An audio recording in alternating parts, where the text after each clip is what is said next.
아멘. 그런 말이 있죠. 형제는 용감했다. 오늘 이 말을 저는 이렇게 받고 싶습니다. 형제는 감기 걸렸다. 우리 장로님 찬양 인도할 때 감기 걸리셔서 목소리가 안 나오시는 모습이 있었는데 형님 장로님 또 기도하실 때 보니까 약간 또 코맹맹이 소리셔서 감기 걸리셨구나 그런 생각이 듭니다.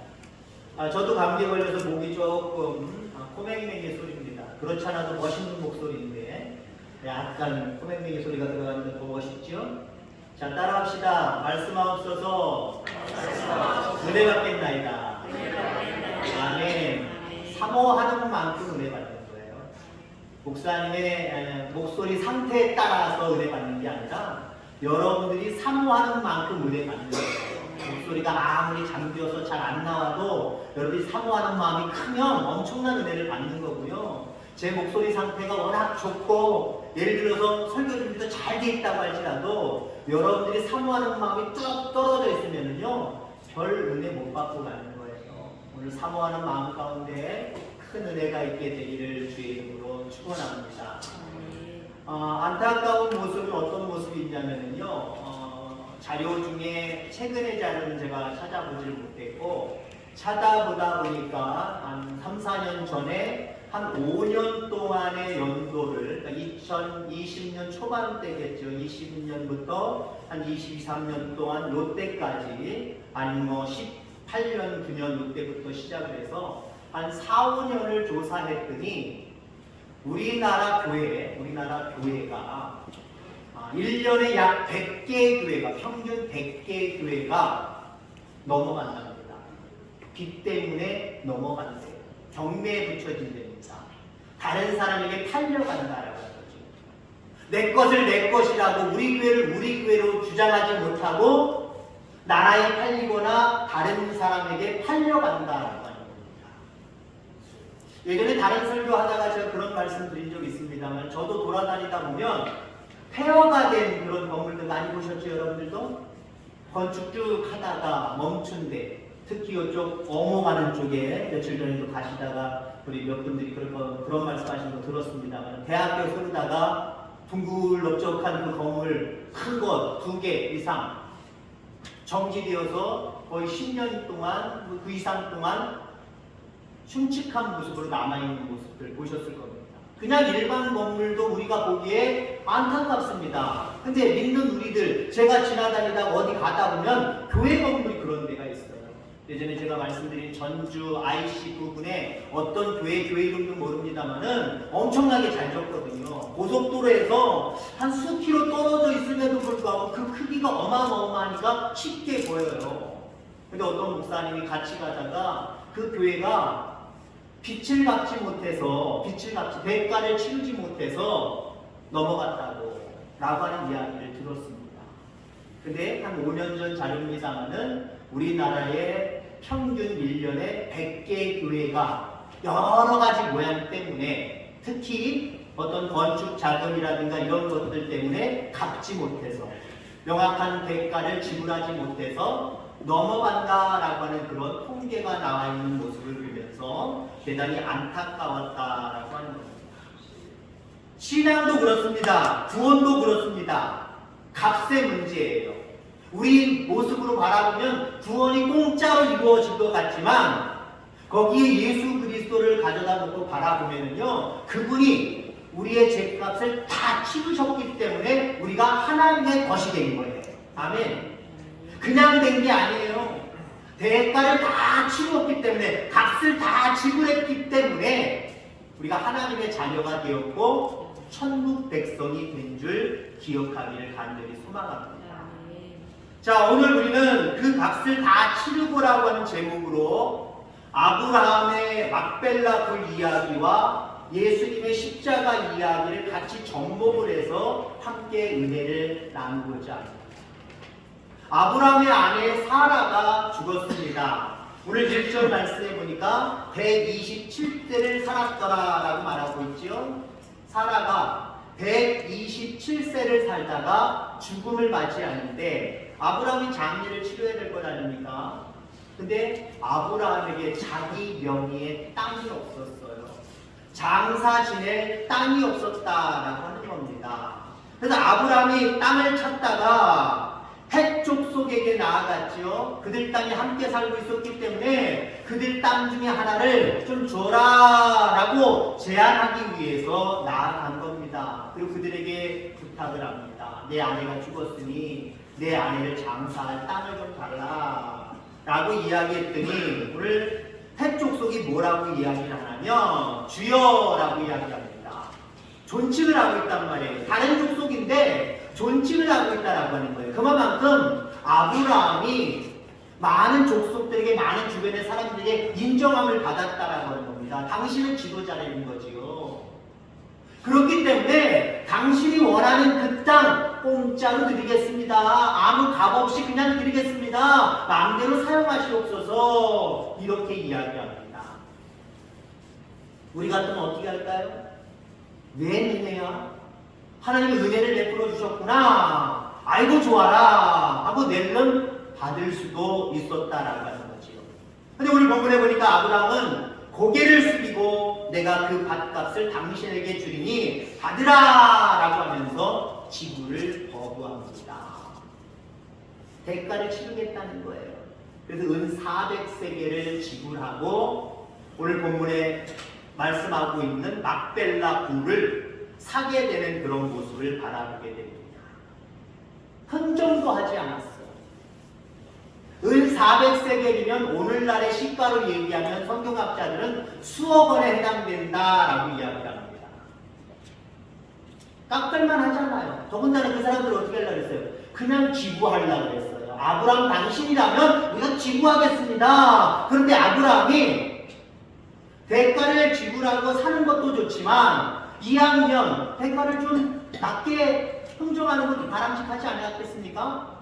야, 은 400세겔은 좀 비싸고 300세겔로 하자. 아니면 200세겔로 하자. 이렇게 흥정할 수도 있는 거예요. 근데 아브라함은 흥정하지 아니하고 그 값을 과하게 쳐서 그대로 지불하는 모습을 보게 됩니다. 자, 그렇게 해서 얻은 것이 바로 막벨라 굴, 오늘날 헤브론에 있는 족장들의 묘지입니다. 아브라함이 거기에 있고요, 이삭이 거기에 장사됐고요, 야곱이 묻힌 곳이기도 합니다. 자, 이스라엘 백성이 가나안 땅에서 처음으로 공식 소유하게 된 땅이 그 땅이에요. 물론 우리가 절qab구리 그러는 약속의 땅을 이스라엘 백성들에게 약속한 거 알잖아요. 나중에 이스라엘이라고 하는 12족속들 그 민족이 차지하는 거 잘 알고 있죠? 그 이전에 값을 치르고 이게 우리 땅이야, 우리 내 땅이야 라고 명의 자체가 온전하게 이루어진 적은 한 번도 없었거든요. 이때가 처음이었다라고 하는 겁니다. 자, 이제 값을 다 치루었기 때문에 아무도 그 땅을 다시 요구할 수가 없었습니다. 헤브론 사람들도 그냥 만약에 줬다고 생각해 보세요. 나중에 마음이 변해서 그 땅 명의가 우리 거야 다시 내놔 할 말 없는 거예요. 근데 오늘 본문에 보니까 아브라함은요 명의 자체를, 등기 자체를 완전히 자기 거로 만들어 버린 겁니다. 한마디로 성 앞에서 그걸 증명했다 그랬잖아요. 성 앞에서 그 이야기는요, 모든 재판은요 많은 사람들이 오고 가는 성문 앞에서 많이 이루어졌거든요. 그러니까 많은 사람들 앞에서 공식적으로 등기부등본 넘기면서 이건 당신 땅이요, 나는 거기에 대해서 지불했어 라고 하면서 넘겼다는 거예요. 받았다는 거예요. 이 장면은 단순한 부동산 거래가 아닙니다. 이 사건은 나중에 십자가 사건과 연결된다라고 하는 거지요. 여러분, 예수님께서 십자가상에서 7원 7마디의 말씀을 하셨다라고 이야기를 하는데 우리가 흔히 가장 마지막으로 하신 말씀이 무슨 말씀입니까? 무슨 말씀일까요? 다 이루었다. 여러분, 이 다 이루었다라고 하는 말은 헬라어로 당시에 여러분들 무슨 물건을 사면은 값을 지불하고 영수증 주잖아요. 영수증 지불할 때 그 맨 밑에다 적혀 있는 글귀라고 이야기합니다. 완불. 더 이상 치를 것이 없음. 라고 하는 뜻이 있다라고 하는 거예요. 완납이라고 하는 뜻이 있다라고 하는 거예요. 그러니까 예수님께서 마지막에 말씀하신 내용은 내가 핏값으로 너희들을 샀어, 완납했어, 채물이 없어, 이제 너희들은 내 거야 라고 선언하신 거예요. 여러분, 이 말씀이 얼마나 값진 말씀인지 우리는 되새김질할 수 있기를 주의 이름으로 축원합니다. 그냥 단순히 십자가 지는 것 하나님의 뜻이니까 내가 이 잔이 정말 괴롭지만 이 잔을 멀리하지 마시고 온전히 하나님 뜻대로 되기를 원합니다. 순종하는 그 과정, 그게 다 이루어졌다는 단순한 그 사건만을 이야기하는 것이 아니라 그 과정을 통해서, 십자가 지는 과정을 통해서 우리의 죄값을 완전히 완불하셨다는 내용이에요. 더 이상 체납되는 것이 없다는 거예요. 다 지불했다는 거예요. 놀라운 은혜의 말씀입니다. 자, 그러니 우리는 죄의 빛을 이제는 완전히 탕감받은 자가 됨을 확신하시기를 주의 이름으로 축원합니다. 사실 그 전까지만 해도 우리는 어떤 자들이었습니까? 죄의 빛을 진 자들이라는 거예요. 원금도 갚을 능력이 없는 어쩌면 신용불량자, 오늘날로 얘기하면 신용불량자, 그런 신용불량자도 없는 엄청난 신용불량자, 그게 우리의 모습이다라고 하는 겁니다. 그런데 하나님께서 다시 자신의 독생자를 내어주심으로 말미암아 우리의 죄값을 다 지불하셨습니다. 완납하셨다는 거예요. 부분 결제도 아닙니다. 할부도 아닙니다. 일시불로 십자가에서 완벽하게 치루어내셨다라고 하는 거예요. 자, 그렇기 때문에 우리는 더 이상 채무자가 아닙니다. 우리는 뭐예요? 하나님의 완벽한 자녀입니다. 하나님의 완벽한 자녀. 로마서 8장 35절에 보면 누가 우리를 그리스도의 사랑에서 끊으리요? 라고 말하고 있습니다. 값을 다 지불했는데, 다 완불했는데 누가 다시 우리를 청구하겠냐는 거죠.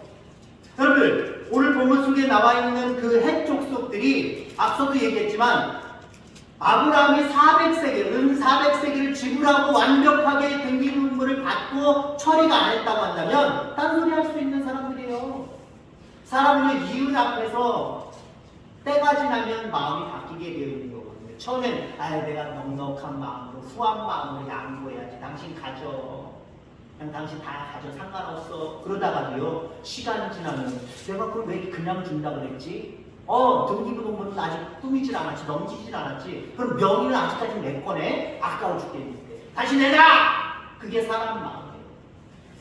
자, 근데 하나님이 완물하셨답니다. 다 치르셨답니다. 그렇기 때문에 핵족수처럼 누군가가 나서서 그거 우리 거야, 내놔! 라고 한다고 한다면, 그래서 하나님이 우리를 그냥 내어주실 수밖에 없다고 한다면 우리의 구원이 완벽할 수 있겠습니까? 우리가 예수님 지금 믿을 필요가 있겠습니까? 믿을 필요가 하나도 없는 거예요. 그런 분이라면 믿을 필요가 없는 거예요. 근데 우리의 죄값을 다 치르심으로 말미암아 마귀가 이 사람은 하나님의 자녀가 아니고 내 자녀야! 아무리 속이고 현혹하고 미혹하고 뺏어오려고 해도 그럴 수 없다는 거예요. 명의 자체가 누구 거예요? 하나님의 것입니다. 하나님의 자녀입니다. 완불해서 완벽하게 모든 그 어떤 대가를 지불하셔서 우리를 사셨기 때문에 누구도 빼앗을 자가 없다. 로마서 이렇게 분명하게 말씀하고 있다라고 하는 겁니다. 자, 임대가 있지요. 월세를 내는 임대도 있고 전세를 내는 임대도 있습니다. 여러분들 겁니까? 여러분들 게 아니에요. 사실 알고 보면. 다른 주인이 따로 있는 겁니다. 자, 그렇기 때문에 비유적으로 이야기하면 우리는 임대자녀도 아니고요, 월세자녀도 아닙니다. 완벽한 하나님의 자녀가 된 줄 확신하기를 주의 이름으로 축원합니다. 그렇다면 우리는 당당해야 돼요. 예수 그리스도께서 내 죄값을 다 지불하신, 그래서 하나님의 자녀가 된 나야! 라고 하는 확신이 있어야 되고요. 하나님의 자녀다운 당당함이 있기를 주의 이름으로 축원합니다. 그 누가, 그 사탄이라고 할지라도 나를 요구할 수 없어. 나를 빼앗아갈 수 없어. 예수님이 내 죄값을 다 치르시고 사셨기 때문에 나는 하나님의 사람이야. 나는 하나님의 자녀야. 라고 하는 당당함을 가지고 살아가는 저와 여러분들 다 되기를 주의 이름으로 축원합니다. 사순절 좀 더 넘어가서 부활절 앞에 두고 흔히 일주일간을 고난주의. 여러분 어떤 모습으로 지내십니까? 단순히 슬퍼하는 기간이 아님을 여러분이 기억하기를 주의 이름으로 축원합니다. 예수님 그때 얼마나 괴로우셨을까? 얼마나 아프셨을까? 그걸 다 헤아리지는 못하지만 나도 아픈 척 좀 해야지, 슬픈 척 좀 해야지. 그러면서 지내는 기간이 사순절 기간이 아니에요. 어쩌면 사순절 지내는 우리의 마음속에는요, 가장 뚜렷하게 생각하고 우리의 머릿속에 각인해야 될 것은 그분이 십자가라고 하는 죄값을 치르는 그 고통을 다 지불하심으로 말미암아 완벽한 하나님의 자녀가 되었다라고 하는 그런 어떤 확신과 자부심과 기쁨과 감격이 있는 사순절 되기를 주의 이름으로 축원합니다. 그냥 내가 하고 싶은 거 안 하면서 하나님 저렇게 고난스러웠는데 내가 즐거울 수 있냐? 내가 다른 일에 마음을 쏟을 필요가 있느냐? 좀 40일 동안 내가 참자. 이런 기간으로 잡으면 안 돼요. 물론 그런 부분도 우리에게 있어야 되겠지요. 그러나 모든 값을 치르시고 나를 구원해 주신 그 하나님 앞에 때론 기뻐하는 것도 사순절이에요. 감격하고 찬송하고 영광 돌리는 것도 그게 본연의 성도의 모습, 자녀의 모습임을 기억하게 되기를 주의 이름으로 축원합니다. 한 아이가 있었습니다. 부모가 큰 돈을 들여서 수술을 해줬어요. 연약한 부분을 수술해줬단 말이에요. 그 연약한 부분은 그 아이가 함부로 몸을 놀렸기 때문에 아픈 부위였습니다. 그러나 부모가 큰 값을 치르고 수술을 시켜줬습니다. 그러면 그 아이는 나와서 어떻게 살아가야 될까요? 다시 그 아픔이 재발하지 않도록 몸을 잘 추스리며 조심하며 살아가야 될 겁니다. 근데 그 아이가 다시 나와서 똑같은 부위가 아프도록 부분별하게 그냥 아무렇게나 행동했다고 생각해 보세요. 내 맘이야, 에이 몰라, 함부로 몸을 굴렸다고 생각해 보세요. 부모의 마음이 어떻겠습니까?